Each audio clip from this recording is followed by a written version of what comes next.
Hello and welcome to another episode of Over My Dead Pod. I'm your host today, Holly Spear, This is Kate Carter. And I'm Kylie Colwell. and today is my episode, and we're just gonna hop right in.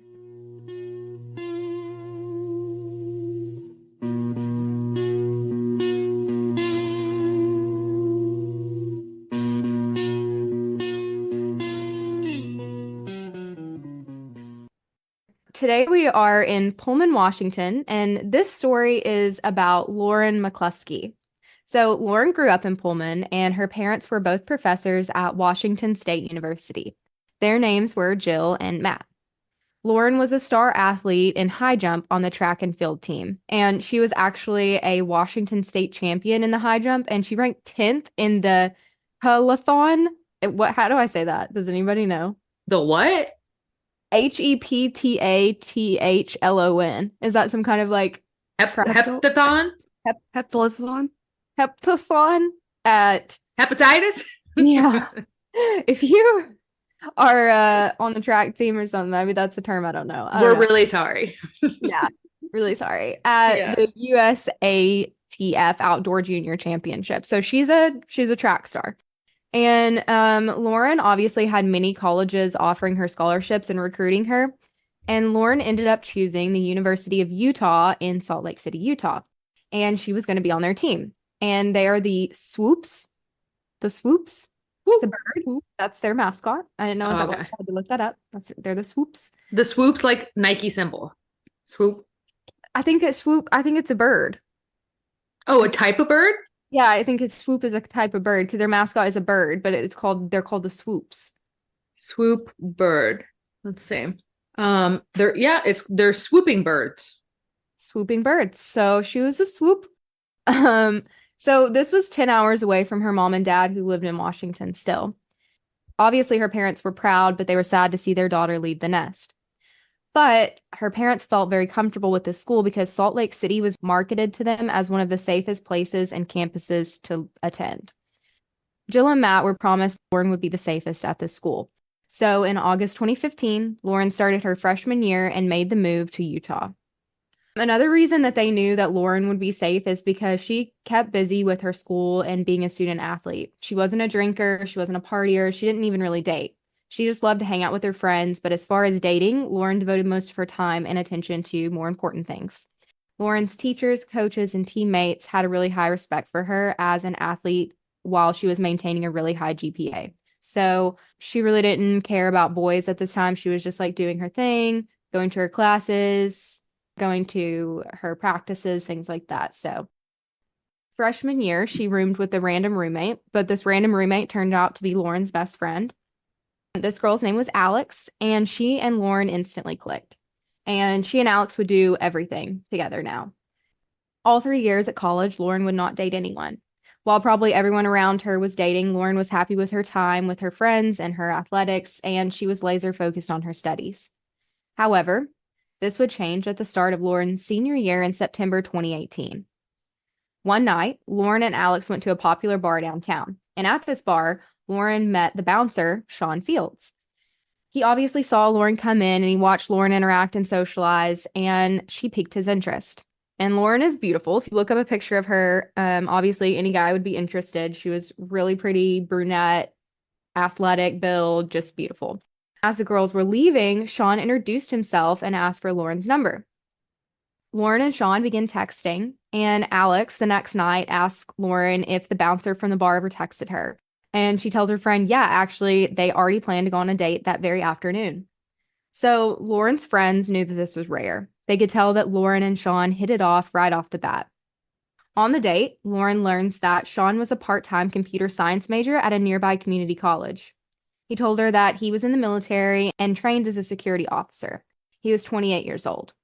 Lauren was 21, so this is not a terrible age gap, nothing to really be concerned about, but he was a bit older. And after some time, Lauren would tell her parents about Sean. Lauren's parents said that they could tell Lauren was in love. Lauren's parents said that they and Lauren both liked that Sean seemed old-fashioned. He would ask her on real dates and dinners, and he seemed like kind of an old soul, I guess. Lauren's friends said that they could tell she was all in. They'd never seen Lauren like this before. About a week into dating, Lauren and Sean became exclusive, and everyone was happy for her. However, this honeymoon phase would not last long. Lauren's friends were the first ones to notice that all may not be as happy as Lauren made it seem.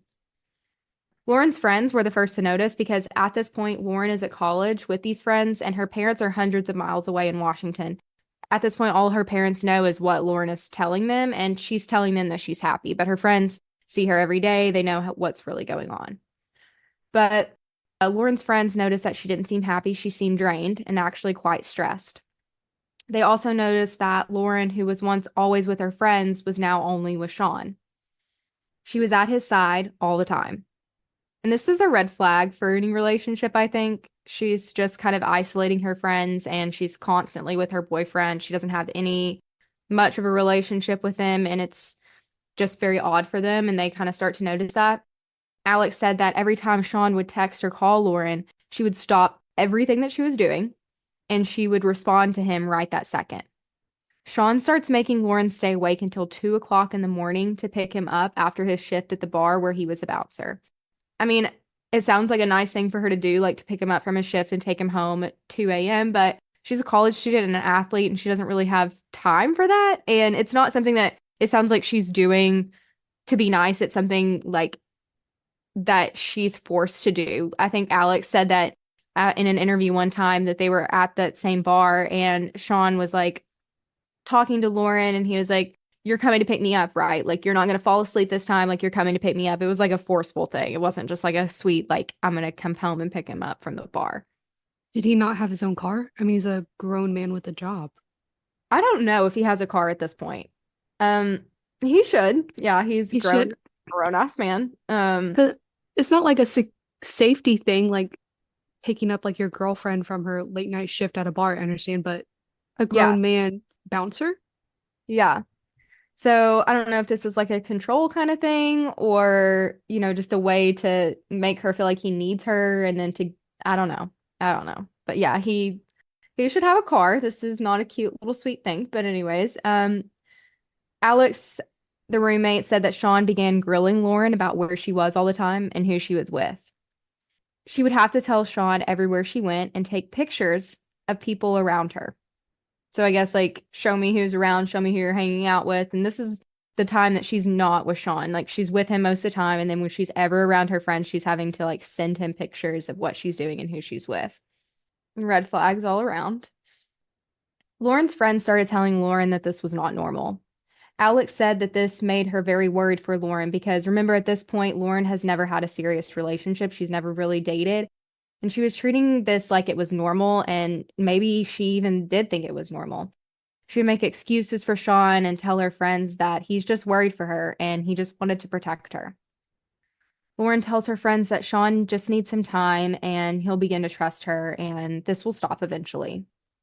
Alex said that at one point she witnessed Sean and Lauren get into a fight, and instead of the two reconciling together, Lauren was the only one that said she would change. Lauren told her friends that she never wanted to see Sean upset like that again. She never wanted to see him that mad. Then, only a couple weeks into the relationship, Sean had basically moved into Lauren's dorm on campus. At this point, Lauren's friends started noticing that Lauren was tired and stressed all the time. I guess that a lot of the documentaries I watched about this said that he had kind of made friends with a lot of people that lived in the dorms. And so they would just kind of like, they knew that they would just like let him in the door. He would follow people. I mean, people do this all the time in college dorms. You just follow someone inside. They're not like that secure. It sounds like he had Lauren's permission, or at least she's not putting up a fight. But most of the time, he's just like showing up at her dorm, staying there, and following people inside, or people are like other people other than Lauren are like letting him in the dorm. Then later, Lauren tells her friends that Sean wanted to give her one of his guns because he was worried about her safety. And it sounds like Sean is trying to play this like security officer, like trained boyfriend where he needs to know like who she's with and where she's at all the time because he's like worried about her safety. But it's just to me like a manipulation tactic is what it sounds like. Lauren's friends thought this whole gun thing was really weird. They lived in the safest city. They said there was never a time where Lauren or they themselves ever felt unsafe, where they felt like they would ever need a gun. So they were really confused about this. And actually, one of the friends that Lauren told this to was a university dorm resident assistant. So, like somebody who worked on the campus. And this assistant was forced to report per the university rules. So, the university allowed guns on campus as long as they were concealed. So, you would need like your concealed permit, which Lauren didn't have.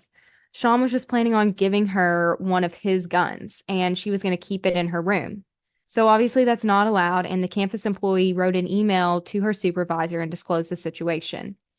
This is very serious, but the university really didn't take this serious. They kind of just blew it off and nothing happened. Even when the friend followed up with supervisors, they kept saying they would discuss it and bring it up, and then nothing. In October that year, Lauren called her friends terrified. She tells her friends that she came across Sean's wallet. She opened his wallet and saw his ID.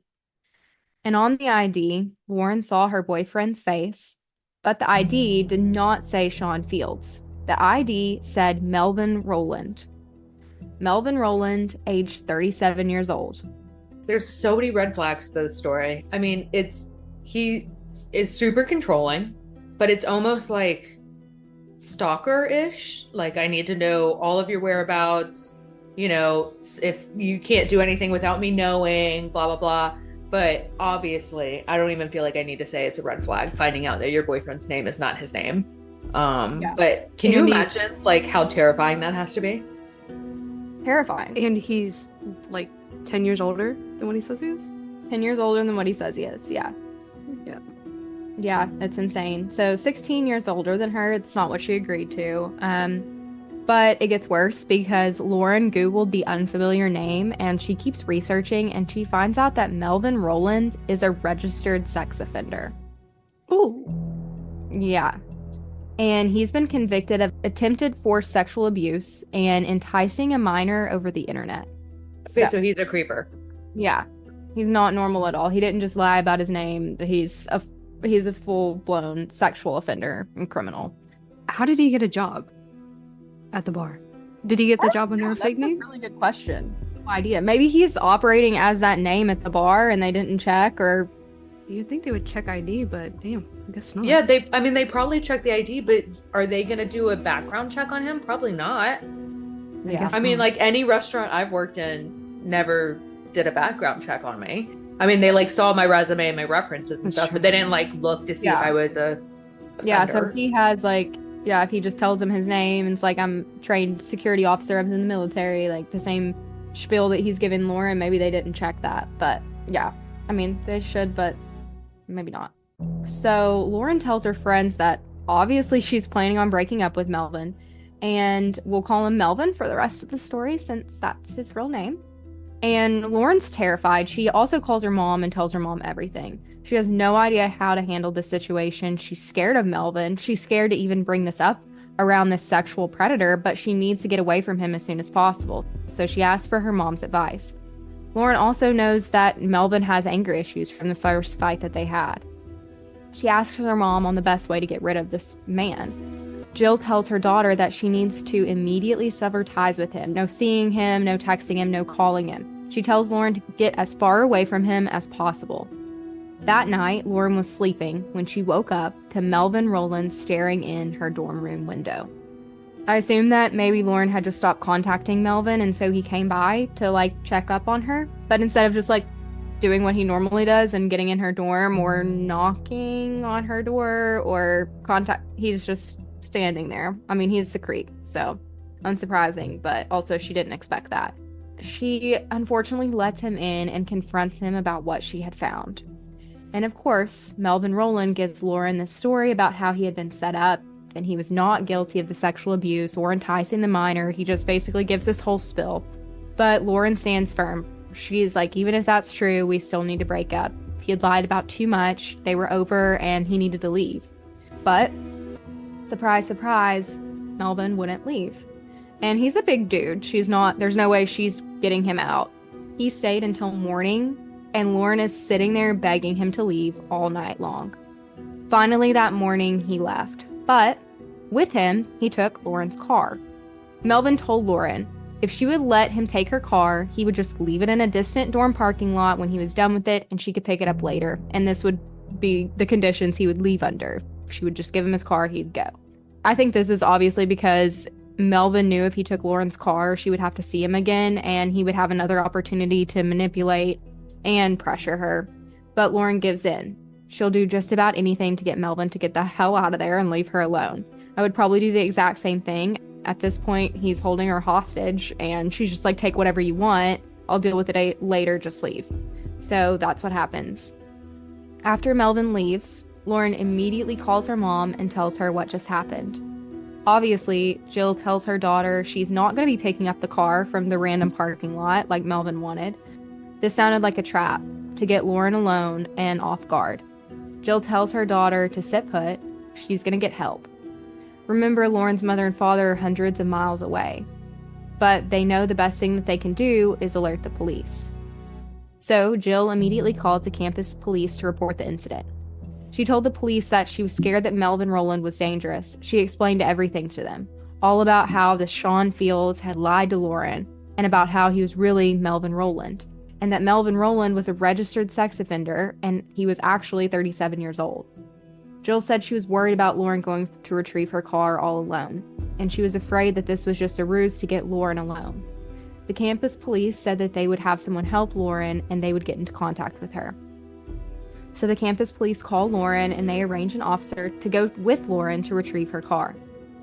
And she's able to retrieve it from the campus parking lot without a problem. The officer then calls back Lauren's mom to update her that Lauren was able to retrieve her car safely. They tell Lauren's family that they'll be on the lookout for Melvin on the campus, and Lauren's mom is very thankful for them watching over her. Lauren thought that she was free, that she had escaped what could have been a terrible situation, and that the university police would be on the lookout for the registered sex offender on their campus, that she could breathe freely. But she was very wrong. The next day, Lauren started receiving texts from Rowland's friends. These texts were stuff like, "Why did you do this to him? He really loved you. He's really upset. He's a good guy." Obviously, everyone is wondering if Rowland did not really have any of these friends, and he's just the one sending these random texts to Lauren, which is what's going on. He doesn't have all these friends that are super concerned about his love life. It's just Rowland making up these fake numbers and texting Lauren all of these things. Surprise, surprise. When Lauren didn't respond to the text like Rowland wanted, the text escalated even further. The text then claimed that Rowland was in an accident. Then Rowland was in the hospital. Then he was in an accident and he actually died. And then they started asking Lauren if she was going to come to the funeral. So they're just escalating, but Lauren actually is like following Rowland on social media and he's posting. So obviously he's not dead. Lauren calls her mom and tells her about all of these messages, and Lauren's mom tells Lauren what she already knew, that these were fake and these were from Rowland himself. If he had died, they would have heard about it. It would have been online or on the news somewhere. Jill tells Lauren to block all these numbers. But this does no good because as soon as Lauren blocks a number, another text comes in from another random number. Lauren replies to the messages and says, "I know he's alive. Please do not text my number. I have gotten police involved." And Lauren does just that. Lauren takes all of these messages to the campus police. She's doing literally everything she's supposed to do. She told the police that she's exasperated with these texts. She told them that she thought that this was Rowland and he was trying to lure her somewhere. The cops told her that there was not much that they could do because the text didn't threaten any violence, but to call back if the text escalated further than what they were now. Okay. Like, yeah, don't they like have, I know this is university police, so they obviously have all of like they know like the background and everything. They know that he is a registered sex offender. He lied about everything. He's much older. I mean, yeah. I feel like you could like say it's harassment, right? Yeah. Stalking? Yeah. Like, yeah. Yeah. Showed up looking in the window. I feel like that's enough. Yep. You would think. And they just kind of act like their hands are tied and that they can't do anything, which I don't think is the case. But so Lauren kind of takes this answer and she's very disappointed, but she has to leave. And the next day, Lauren receives an email that stated that nude photos of her would be posted on social media unless Lauren paid $1,000. Probably much to her embarrassment, Lauren called the campus police again and told them that now these texts were threatening in nature and that Roland was using revenge porn to now get money from her. And this is so sad, but Lauren actually ends up paying the $1,000 in hopes that these photos would stay offline. She contacts the campus police again in person. At this point, it's a freaking crime. She shares the photos with the police, and the police say, listen to this. They say that they think that this is just possibly Roland's phone being hacked, and this is just a scam.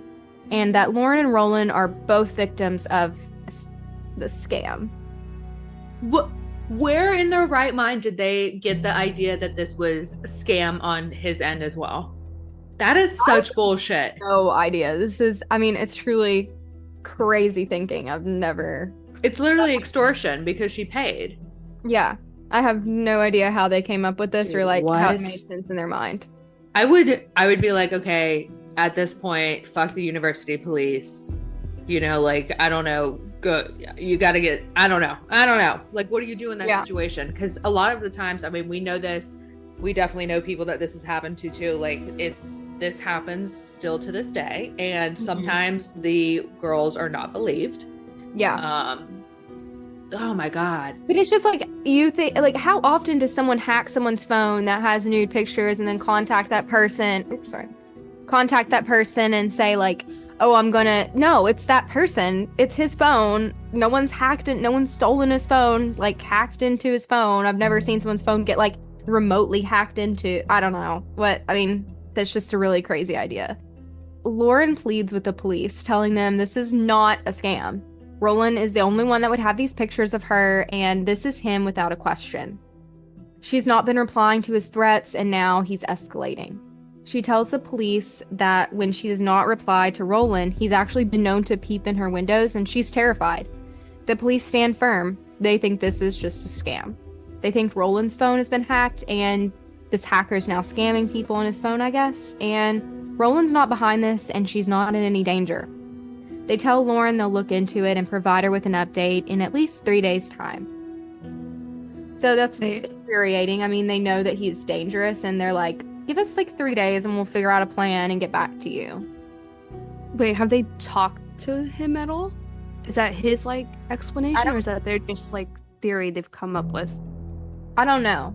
I think it's just their theory. I don't think that they've talked to him. Maybe they've tried to call him. I actually don't know. But Holly, can you remind me what year we're in right now? 2018. That's some bullshit, okay? Like, that is nuts. Yeah, completely nuts. This is not enough for Lauren, as you can imagine. And like she should have, she calls the Salt Lake City Police Department and reports to them everything that is going on. And the Salt Lake City PD refers Lauren back to campus police because they say they can't do anything about it. Is that like jurisdiction-wise, I guess? Yeah, it's a jurisdictional thing. She's a student at that campus and she has to report her crimes to the campus police. I mean, I think there's something that they could have done. Like, I think that they could have called the Utah campus police and been like, hey, do something. What the heck, you know? But they just basically report her back. So you would think the city police would also have jurisdiction if the school is within the city. Right. I know. I've never heard of that. I mean, that's actually what all of the documents said that I looked over, that said that they were referred because of a jurisdictional issue. But so I guess that's like a thing. But to me, that makes zero sense. I just wonder if it's because they're alleging all of the activities happened on campus. Like, in that, I don't know. Yeah. Especially because he's not involved on campus, you know? Like, if it was 2 students, maybe that would make a little bit more sense, but... It just also doesn't make sense, though, because he's a registered sex offender, and you would think that those people would have to be monitored by the state, or at least... They do. That's what doesn't make any sense. Like, where's his parole or, you know, probation officer or whatever? Yeah. So, that's what happens. Very unfortunate. During the next few days, Lauren contacts the campus police multiple times a day. She's actually given the private cell phone number of one of the campus police officers that she could call or text at any time. She called him and spoke with him 16 times to report more harassing texts and asking for updates on her case. Lauren received a text, quote, "What did you tell the cops? We know everything." So Lauren again calls the Salt Lake City police. She explains to them that she's very afraid because she's been telling the university campus police everything, and they haven't really been doing anything. And now someone, aka Roland, knows that she's been talking to police. So I don't know if the police did end up getting in touch with him or what happens, but he knows at this point, and that scares Lauren. And again, the Salt Lake City police refer her to the campus police again. Lauren calls the campus police, who tell her that they again believe that this is a scam and someone has hacked into Roland's account and trying to scam her. So the officer tells Lauren to just type up an email reporting what's going on and he'll look into it later. And she doesn't have anything to worry about. So that's infuriating. I don't get this. Like, this is, especially since this is like more recent case. I mean, this obviously reminds me of different stories that we've done, but this is so recent that it's infuriating, especially because I have a feeling I know what's going to happen, or, you know, what the outcome of this story is going to be. And in that case, everyone needs to be sued. Everybody needs to, you know, Yep. I mean, it's just baffling to me. I just can't believe it. I mean, usually universities are very on top of the rules and they take things very seriously. I mean, even in my small town college, the campus police enforce the rules like crazy. I mean, the dorm room rules, everything. Ours did too. Yeah. Safety. I mean, it's just, you're trusting your student to go to these colleges and go to these places, and it's their safety that you're protecting. It's people's kids. Don't you think if this, like, not saying that she was in the wrong at all, but at this point, I definitely don't think I'd be staying on campus. Like, I think I'd be like, yeah, I'm getting stalked. I'm getting harassed. I'm not staying at university. Yeah, it's hard because, I mean, she's there for her athletic scholarship. I'm sure she can't miss practices. I'm sure she can't miss classes. She's got a high GPA. She's got so many things going for her. I mean, I totally get what you're saying. Like, I think I would be like, just because I'm how I am, I'd be like, I'm out of here, you know? But she's doing everything she can to do the right thing, and she thinks she is, and she is. And nothing's coming from it. So she's having all these people tell her that, you know, it's okay, don't worry, you're not in any danger. And she's pretty much, her and her family are the only ones sounding the alarm. But yeah, I mean, it's hard to not just say, I just get the hell out of there. But yeah. Obviously, she feels in danger. That's why she's reporting all these things. But like in the back of your mind, you're like, no, like that can't happen. You know what I mean? Like maybe I'm just being crazy. Maybe I'm being paranoid. Yeah, and she has everybody telling her that she is. So, I mean, and she's young. She's like probably, I think she's 21. So, I don't know. Yeah. So, again, it continues. Lauren receives another text, and this text claimed to be a campus cop and asked her to meet him in private.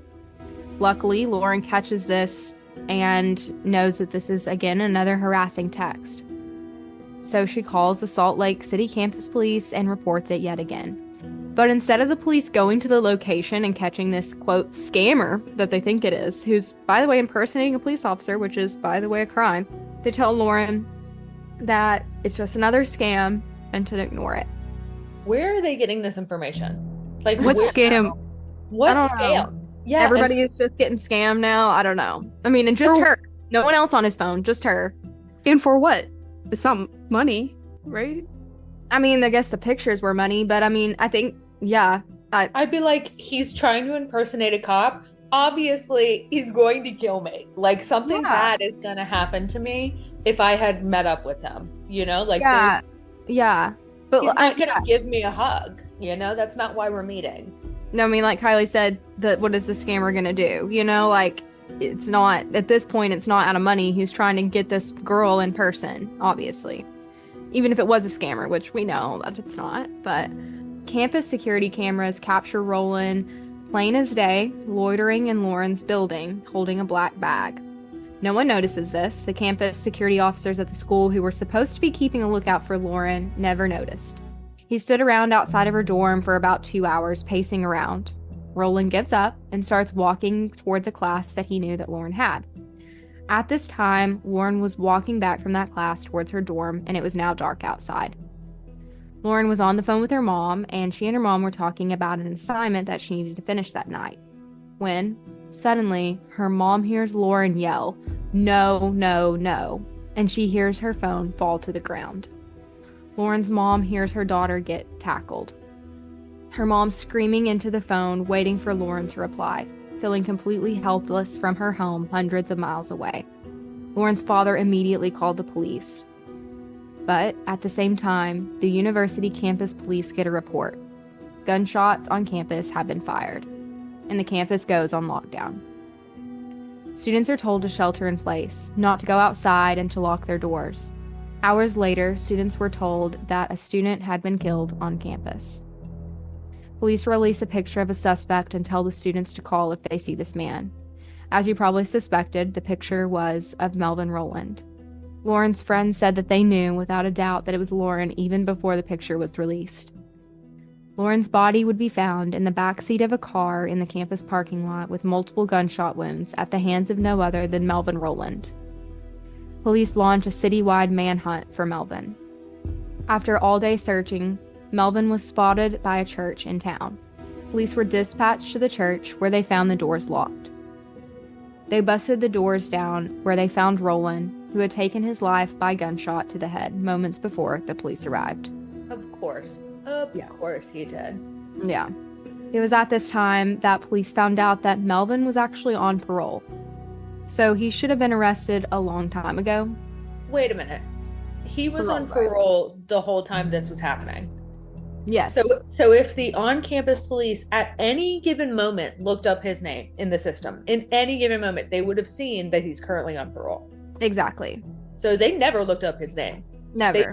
They just did not believe her from day one and said it was like a scam of some sort. Yep. What did they have? I mean, she's at a very prominent school. So like, I'm completely shocked that this is just, oh my God. Can you imagine being on the phone when this, oh my God. Yeah. I mean, it's just, it's infuriating. I mean, it should have been taken care of the first time she called. They should have, I mean, look him up. Like, that's just basic first thing that you should do is look somebody up. It's just completely negligent. It's really, really sad. This is the first time that they're figuring this out. Actually, Melvin was in prison for 10 years and had been paroled 3 times and returned for parole violations. In a 2006 parole hearing, Melvin actually said, "Every woman I have met, I have used my manipulation tactics to get what I wanted." He also admitted that he was attracted to teenage girls and could not stop trying to lure them online, and that he forced at least 3 young girls to have sex with him. So he was in violation of parole for even having the gun that he gave Lauren, or even having a social media account. Melvin should have been arrested a long time ago, but he was not, and it was too late. The University of Utah police never looked up Melvin Rowland or his parole status. That night, police discover, after forcing Lauren into the back of the car that he had driven onto campus, he shot her multiple times. He left her body in the back of the car and actually called another woman to come pick him up. This was a woman that Melvin had met on an online dating app. The woman picked him up and they went straight to dinner. When he got back, he went to her apartment where Rowland took a shower. The woman then dropped him off at a coffee shop. And then the woman actually called police because while Rowland was in the shower, the woman had been watching TV when she saw Rowland's face on the news. And I guess she just remained calm and just dropped him off, which was the smart thing to do. Later on, at a news conference, the police chief would get up and defend his peers. He said that they did believe Rowland was blackmailing Lauren, but at no time did they believe that Rowland was ever threatening Lauren's physical harm. The university sought a review of the case. The review showed that there were shortcomings that led to Lauren's death, and there were about 30 recommendations for change. But they recognized that the police was understaffed and ill-equipped to deal with this kind of threat. It even said that the police did some things right, like going with Lauren to retrieve her car in the very beginning. Wow, that's good for them. That was great of them. Helpful. Yeah. Yeah. But despite this, Ruth Watkins, the university president, would make a public statement saying that the report does not offer any reason to believe that this tragedy could have been prevented. Obviously, this is a slap in the face to the McCluskey family. But I wish I could tell you guys in the end that the police got better from here. But after review, it was revealed that there was an officer named Miguel Derez, the one that had been assigned to Lauren's case, had actually taken Lauren's explicit photos and was showing them off to his colleagues. What? Derez, Dude, this case, I'm so frustrated right now. First of all, they had her send them the pictures to use as evidence. I don't really feel like that makes any sense. no, it doesn't, because it's actually him that asked for them. Like, he called her after she made the report and was like, hey, you need to send those pictures in. And she did, which is probably what anybody would do. Is he in jail? I don't think so. Dude, this is, oh my God. She did everything possible to avoid this situation, and it happened. Yep. And you wonder why people don't, like, women all the time don't alert and report stuff. Don't think they're going to be believed. I mean, yeah, this is a perfect example. I mean, you think, if this happened to me and an officer was like, I need you to send me the pictures, I 100% would. I mean, you think that the officers, I wouldn't give it a second thought. I really wouldn't. Yeah. Like, I would think that, this is an officer. They're worried about my safety. They see this kind of stuff all the time. Like, this is just what I have to do, to protect myself. You think that this is the person that's on your side. So this is just actually, it's sick. Disgusting. It's absolutely disgusting. Darris had downloaded the pictures onto his personal phone and was overheard boasting to colleagues, remarking about her looks and Lauren being cute. The ultimate slap in the face, if it wasn't bad enough already. The university president ended up stepping down after this came out. This was the one that said that the murder couldn't have been prevented. Ended up stepping down, as they should. And the university says that it implemented the recommendations included in the review and has appointed a chief safety officer and added social workers to deal with relationship violence. Lauren's family would, so rightfully so, end up suing the university and settling. The university paid the family $10.5 million in October 2020 and $3 million to the Lauren McCluskey Foundation that funds campus safety across the U.S. The family donated all of the money to Lauren's foundation. And the university finally acknowledged that they failed to protect Lauren McCluskey. And that is her story. Well, I hate you for telling us this story. I also thank you for getting the word out about it. That is disgusting. Disgusting. I also just want to take a brief moment. I mean, that whole story sucks ass, but I want to take a brief moment to acknowledge the fact that she was on the phone with her parents when he took her, dragged her, and shot her. Can't even imagine. Yeah, I can't imagine how you get over something like that. It's very sad. Oh my God. That is just, yeah. I mean, you obviously never get over it, but that's just an extra horrible. And then, of course, he shot himself. I mean, it's just, of course. Yep, of course. God, what a story. Mm-hmm. So with that in mind, if, that's ever anything like that's ever happening to you, you should know that you're not crazy and it's not just a scam. And always report. Yeah. And then if you don't think you're getting sufficient, help or whatever, like if for some reason this was happening to one of you guys and we were like all on campus and this shit just kept on happening and we were like, you got to report it to the police, and you do, and it keeps happening, you better know that we would have your backs on we'd figure out every single way possible to be like, all right, what's the next step? Like it's just, and I bet she did. I bet she had teammates and friends that were going to help her and stuff like that. But this is a high-powered narcissist stalking situation. Yeah. And it literally is completely 100% the fault of the campus police. 100%. 100% preventable. Should never have happened. It should have been easy from the very beginning. The gun was the first thing that was reported to anybody on campus, was that, she was going to be given this gun by this man.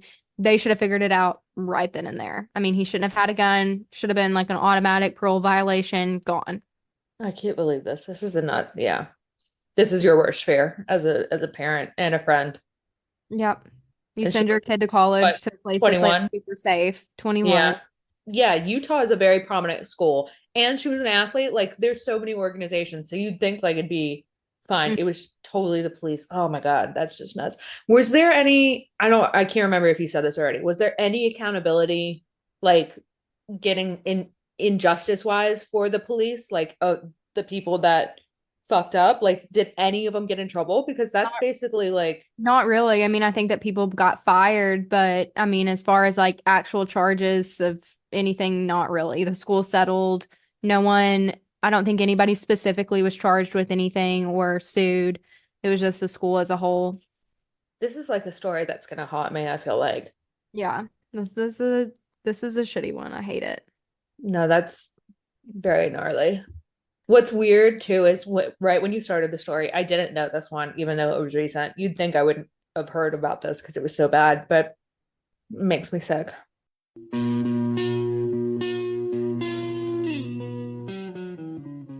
So, you guys want to jump into overtime? Yes, ma'am. All my overtime is devoted to hearing Kylie and her debut to NOLA over the holiday that Kate and I were not so excited about. But she's here. She's alive.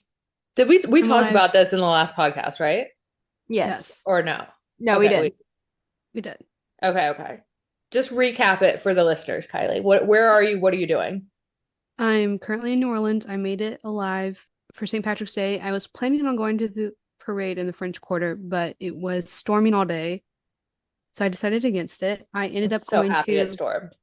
I ended up walking a couple blocks to like this little English pub I've been to before. And there's only like one bar stool left, like on the corner of the bar. I sit down and I start talking to this older couple, and they're from down near Kate in Hollywood. Oh no. And, and they owned a pub in Nashville, and they just sold it, and they sold their home in Florida, and they just bought a house down here. And I hung out with them like all day, and they gave me all the tea on all the musicians in Nashville. Okay, they weren't creepers? No, super nice. They gave I me like totally thought you were about to say Yeah. some swinging situation or Yeah. something, like I was no, I expecting didn't ask the you to worst. come home with them. Yeah. I swear I thought it was going because they did buy me a couple shots. And you're like, But dear God. they didn't even tell me their names, or I didn't even, yeah, we didn't even like introduce ourselves until like they were leaving. And my plan was to only have like 2 or 3 Guinnesses, celebrate St. Patrick's Day. The English. Yeah. I ended up being there for 6 hours and then walked by myself to a taco stand. Mistakenly got a God. margarita at the taco stand. Oh, accidentally? No, mistakenly. How? I thought I wanted a margarita, and then about halfway through the margarita, I realized that that was a bad Okay, idea. yeah. Okay, so you did get a margarita on purpose. Yeah. But it was a No, mistake. I got An accident would be if they like you said I want a taco and a water and they handed you a taco and a margarita. Right. Yeah. No, This I was like said halfway through. She was like, oh, Oh, I totally. changed my mind. Yeah. Yeah. no, I said mistake, not accident. But New Orleans, you can like just carry your drink around, whatever. Open carry. Open carry. And Carry open drinks. I was running home to like 3 or 4 blocks because I had to pee so bad and there was no bathroom at the taco stand. So I'm running down the street in Doc Martens with the margarita because I'm about to pee my pants. Okay. I did make it to the bathroom. Anyways, because I'm working East Coast hours, I had to start work at 7 a.m. on Monday, and I will say I did not have a fun time. Kylie, you walked home or ran home in the dark with a margarita in your hand in New Orleans by I yourself. don't think I probably looked crazy. I don't think anyone would have grabbed me. That's true. Let us all pray that Kylie makes it home to us. It's gonna be underwater soon, you know that, right? Okay, Florida's going to be underwater sooner. Yeah, so is Florida. Holly, you know what place is never going to be underwater? Arkansas. Arkansas. No water. No water. But we will be hosting the solar eclipse. It's like one of the only places that you come through and like that passes right through the town. And so Russellville's making a huge to deal about it. I mean, we're having a festival. We're having all kinds of the things for this 4 minutes of darkness, and it's a really big deal to us. So I just heard about this today. You might have been out when Holly talked about this, but I saw on TikTok today they're sending in the National Guard for the amount of people that are coming to Russellville. yeah, we're like scared our toilets are gonna get clogged up, and we're like people are like rationing food and shit. It's ridiculous. But I mean, it's real because we're gonna have like thousands of people. They're selling out the soccer complex for camping. People are selling out their houses for like $4,000 a night. Oh, Are you I would serious? Yeah, I I would know. definitely do that. I don't give a fuck about the sun. Yeah, I know. I'm like, I can close my eyes and see 4 minutes of darkness. Literally, I typed in solar eclipse Russellville, and there's a website called Eclipse Russellville. It's all as your premier viewing location with 4 minutes, 11 seconds of totality. Yeah, we're right in the line. It's like a perfect spot of like passing through a town that's like right on the town and is going to be in totality or something like that. I don't know. I We mean, can we can buy t-shirts that say I got mooned in Russellville. they're treating it like, I mean, they're repainting our buildings downtown. They're fixing shit up. I mean, That's fantastic. we're glamming up for this, you know. This This is is so good. the biggest thing to ever happen to Russellville. It's the biggest thing to ever happen to Russellville. I mean, that's all people Honestly. talk about nonstop. We have flags downtown that usually they hang up like I Heart Russellville, you know, on the little city flags on the light posts. They now say solar eclipse. It's, I gotta send y'all pictures. It's a big shebang. Everything's getting redone. I'm just happy that we're getting slammed up. Wait, are you going to be there for the solar eclipse? Yeah. It's in April, right? Yeah, I'll be there. It's the April 8th, I think. It's coming up. I'll be there Yeah. because I want to see the pandemonium go down. I mean, NASA's gonna be there. It's gonna be big. Will you just like be careful? Yeah, I'll be careful. I mean, Weird shit can happen at those events. I know, but people think that like people are scared that like people are gonna loot and like, you know, do all this stuff. And In 4 minutes? I'm thinking, okay, these are like scientists that care about the solar eclipse that watch them through a telescope. This is like science teachers in Chicago or something. You know, they're not like nerds. yeah, they're not coming to like loot our banks. You know what I'm Dude, saying? I'm looking at this website right now. It is a 4-day event that's happening Oh, we're having a festival. Yeah. for a 4-minute thing. Yeah, we're taking it very seriously. There's like artists coming to play. They're having a wedding event that you can elope at the eclipse. Yeah, people are getting married like on our soccer complex field. It's gonna be This big. is like it's like a Schitt's Creek moment. It really, that's what I was thinking. That's what I was like trying to think of something in my head, and I was like, this sounds really familiar. It's a Schitt's Creek moment. Yeah. Yeah. It's gonna be Yo, hilarious. this I'll is film the whole thing for hilarious. you guys. It's gonna be great. Please do. The people watching alone would be great. Oh, it's gonna be wonderful. Y'all should just come visit. Honestly, I would just camp at like I'd just be like put my seat down and just watch the whole day. Oh yeah, I want to get like a rooftop view of these people. There is literally something called Solar Eclipse Survival Guide. Yeah. It's like telling you to like ration your food. I got something in the mail about it the other Yeah. day, a postcard about like Be a stock- good neighbor. like Check yeah. in on your elders. Do you For have 4 toilet minutes of paper? darkness. It's a big deal, Kylie, okay? It's a big deal for Russellville. All right, ladies, and with that, thanks for tuning in to another episode of Over My Dead Pod. If you want even more information, including photos of the case, you can check out our blog on overmydeadpod.com. Be sure to leave us a review wherever you're listening to this, and check us out on social media at Over My Dead Pod. We'll see you next week with another thrilling case. Bye. Bye-bye. Bye.